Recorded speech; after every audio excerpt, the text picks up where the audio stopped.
वर्ग में नहीं सैमलेस बैच में आप सभी का स्वागत है। आप लोग में से एक का एक कमेंट आया था, जो कमेंट एक ये पूछ रहे थे, उस कमेंट का आंसर दे रहे हैं। आप लोग ध्यान से देख लीजिएगा। वाज और वर्ड जिन्होंने पूछा है उनका आंसर है वाज वर्ड, क्या ये प्रोनाउंस है या नहीं है। काफी अच्छा क्वेश्चन पूछ लिया, कमेंट में आया है, तो आप लोग भी जान लो। आप लोगों को क्या लगता है ये प्रोनाउंस होगा? नो। क्यों? अगर याद अगर होगा तो हम इन लोग को वर्ब में यूज करते हैं, हेल्पिंग वर्ब।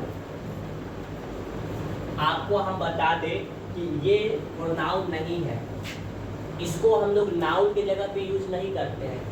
ये एक वर्ब है जो कि इसका इसी ग्रामर बुक में हम लोग को पढ़ना है, तो उसमें हम आपको बारीकी से बता दिया जाएगा।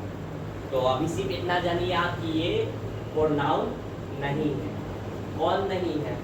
Was word. अगर कोई ये भी पूछ दे कि एम आर इज, क्या ये प्रोनाउन है? नो, ये भी प्रोनाउन नहीं है। याद रखो, आई के साथ हम लोग यूज करते हैं इसको साथ में रखने के लिए एन। ये एक वर्ब है, प्रोनाउन नहीं है। भूल गए डिफिनेशन प्रोनाउन का? A pronoun stand for noun. Noun की जगह पे आता है कौन? प्रोनाउन। और उसमें एग्जाम्पल भी तो दिए थे ना, ही, she, it, you, I, we, ये सब का उदाहरण दिए थे ना। तो इस सब के अलावा और कोई नहीं आना चाहिए। ये मत आ जाए एम आर वर्ड वाज, ये सब नहीं है, ये सब है प्रोनाउन। याद है हम लोग काइंड्स पढ़ रहे थे, काइंड्स में सबसे पहला हम लोग क्या पढ़े थे?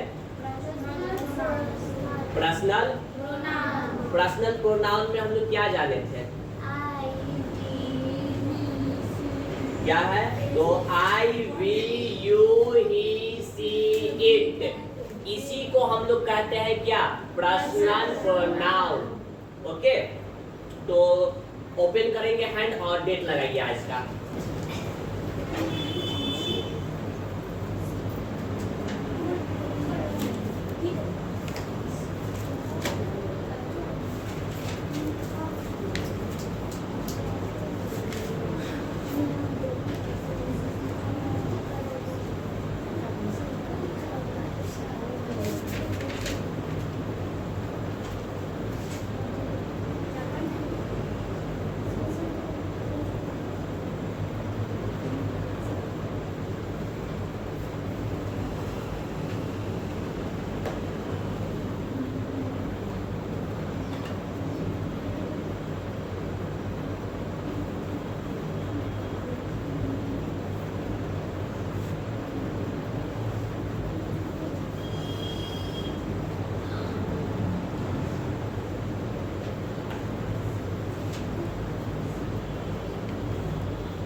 ये जो अभी बता रहे हैं ये पर्सनल प्रोनाउन ही का ये केस है, ठीक है। इसको समझना पड़े ध्यान से, नहीं समझ पाओगे तो फिर दिक्कत हो जाएगा। इसमें सबसे पहली बात, इसका तो बाद में हम बात करेंगे, लेकिन उससे पहले हम इसके बात कर लेते हैं। हम लोग कल बात किए थे, देखिए इंग्लिश स्पोकन के लिए, इंग्लिश स्पोकन कोई भी आदमी जब करता है, ठीक, तो वो आदमी 3 ही पर्सन के बीच ही में करेगा, 3 ही पर्सन। और इस पर्सन को हम लोग कल अच्छे तरह से समझे थे। एक तो पहला था फर्स्ट पर्सन, दूसरा था सेकंड, और तीसरा था थर्ड पर्सन।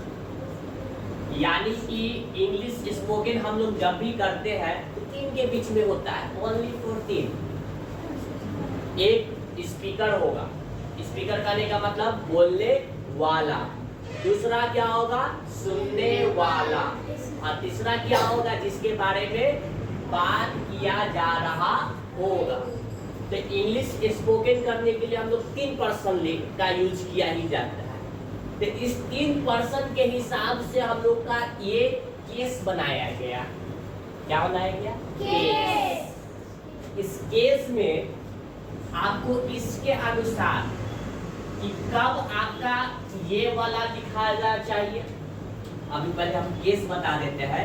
ये जो केस है ना, 3 पर्सन थे, first person, second person, third person. तो इसी के अकॉर्डिंग हमारा कितना केस बनाया गया? 3 केस, 3 केस बनाया गया।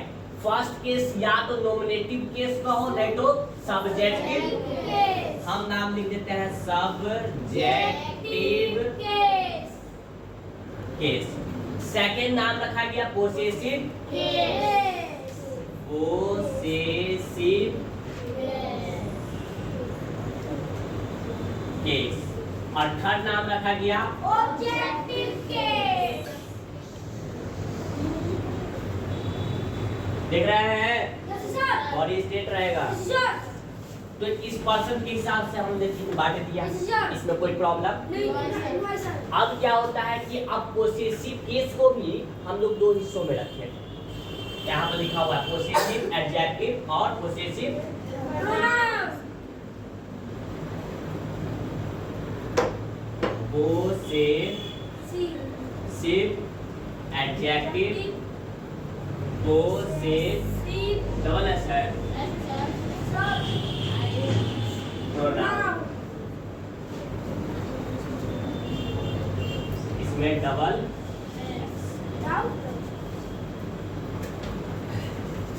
चलिए अब फिर से समझिए बात को। पोसेसिव केस को हम लोग कितने हिस्से में रख दिए? 2। अब क्यों रखे, क्यों नहीं रखे, समझिए अब ध्यान से।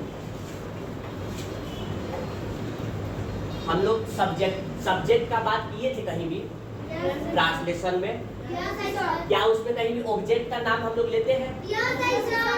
यानी कि स्ट्रक्चर में लिया करते थे। तो स्ट्रक्चर में हम लोग सिर्फ एक ही ज्यादा लिखा करते थे, I we you he she it they. इसी के साथ लगाते थे इज एम आर और वाज और वर, ये लगाया करते थे। तो हम लोग अभी जो क्लास में है इसके हिसाब से के सब लगाया जाएगा। यानी कि अब ग्रामर में तुम लोग पढ़ रहे हो तो इसके हिसाब से अब जब पोसेसिव एडजेक्टिव होगा तो उस समय आई नहीं लगेगा, उसका ट्रांसलेशन करना होगा उस समय क्या? माई। जिस समय उस ट्रांसलेशन में सब्जेक्टिव की बात नहीं कर रहा होगा, इसकी बात कर रहा होगा पोसेसिव प्रोनाउन का, तो उस समय ना माई लगेगा ना आई लगेगा, लगेगा क्या? माई। मीन नहीं है, माई। समझ में आ रहा है हम क्या बोलना चाह रहे हैं? जिस समय हम सब्जेक्टिव का सिर्फ बात करेंगे तो उस समय केवल हम के साथ लगा दो क्या? वी। लेकिन जिस समय बात आ रही है पोसेसिव एडजेक्टिव की तो उस समय वी नहीं लगेगा, क्या लगेगा? आवर लगेगा। इसका एग्जांपल दिखाते हैं। Yes, sir.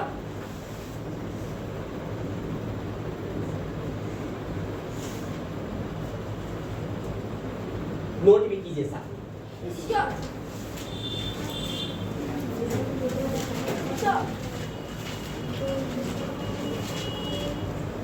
Ready, sir? हाँ रेडी है।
देखिए हम लोग केस को 3 हिस्सों में बांटे हैं। Okay, subjective case, possessive case, objective case. Possessive case में फिर ये 2 हिस्सों में बांट लिया, पोसेसिव एडजेक्टिव, पोसेसिव प्रोनाउन। यहाँ पर जो डिफिनेशन लिखवाए हैं ये डिफिनेशन और कहीं का नहीं है, यहाँ का है। देख रहे हैं, my, our, your, his, her, its, their, वही से लिखा हुआ है।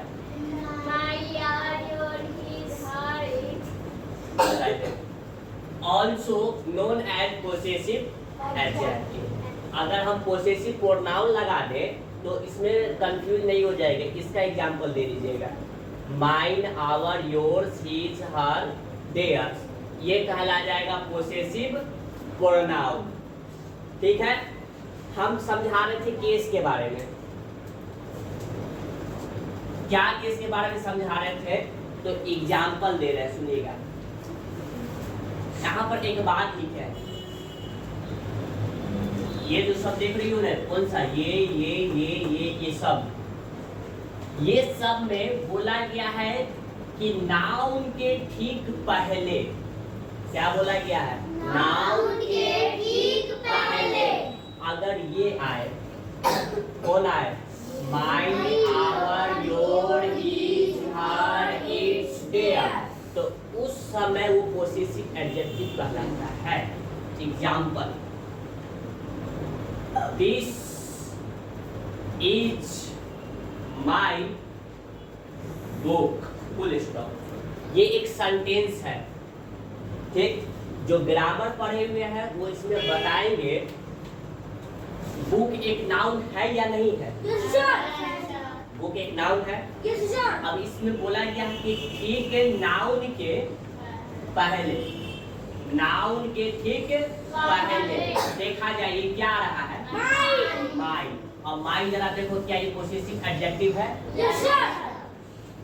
तो ये माई इस सेंटेंस में पोसेसिव एडजेक्टिव का काम कर रहा है। P-A-D, P-A-D शॉर्ट में लिखा है पोसेसिव एडजेक्टिव। कौन काम कर रहा है, माई। क्यों, क्योंकि ये नाउन के पहले है। एक और एग्जांपल देखिए, दोज आर योर बुक्स, ये क्या नाउन है क्या? Yes sir. नाउन हमको नहीं देखना है, नाउन के पहले देखो, नाउन के पहले क्या आया है? योर। और योर जरा देखो क्या ये इसमें आ रहा है पोसेसिव एडजेक्टिव यस में। सर। तो इस सेंटेंस में योर जो है ये एक पोसेसिव एडजेक्टिव का काम कर रहा है। सर। लेकिन जो ग्रामर नहीं पढ़े हुए हैं, अगर कोई भी लड़का ऐसे लिख देता है दोज आर मी बुक्स, ये भी सेंटेंस है बाबू, ये भी एक सेंटेंस है, उसको राइट भी कर सकता है। लेकिन अगर तुम सब ग्रामर पढ़ी हुई है तो सेंटेंस में तुम लोग पहचान जाओगे कि बुक्स एक क्या है? नाउन है। और नाउन के ठीक पहले आना चाहिए पोसेसिव एडजेक्टिव, जबकि अगर इसको देखा जाए तो पोसेसिव एडजेक्टिव में नहीं आ रहा है, कैसे में आ रहा है? ऑब्जेक्टिव। यानी कि इस सेंटेंस में जो बनाया गया है नाउन के ठीक पहले, ये केस वाइज जो हम केस में बातें हैं वो केस के अनुसार नहीं है। ये सेंटेंस इसके हिसाब से ये गलत है। और जो अनपढ़ होगा तो सही है, मार ही देगा, मार ही देगा। इसको पहचान करना। हम यहां पर एक सेंटेंस दिए, दैट इज इट बुक। इसमें इस सेंटेंस को पहचान करके इसमें ये बताइए कि सेंटेंस इसके अकॉर्डिंग ये सही है या फिर गलत है? गलत है। Yes sir. रीजन यहाँ पर ये क्या आ रहा है? नाउन। और इसमें हमको कहा गया है कि नाउन अगर आए तो इसके पहले होना चाहिए पोसेसिव एडजेक्टिव होना चाहिए। अब इस इट को देख रहे हैं तो इट आ रहा है किस में? Objective case. तो इस अकॉर्डिंग के हिसाब से ये सेंटेंस गलत है। तुम लोग पढ़ी हुई है। तो अब इसको यहाँ पर इसको हटाकर इट्स लगा देंगे। क्या लगाना होगा? इट्स। इट्स। अब ये राइट हुआ क्या? हाँ, इस remember all definition and topics of pronoun कल हम सुनेंगे।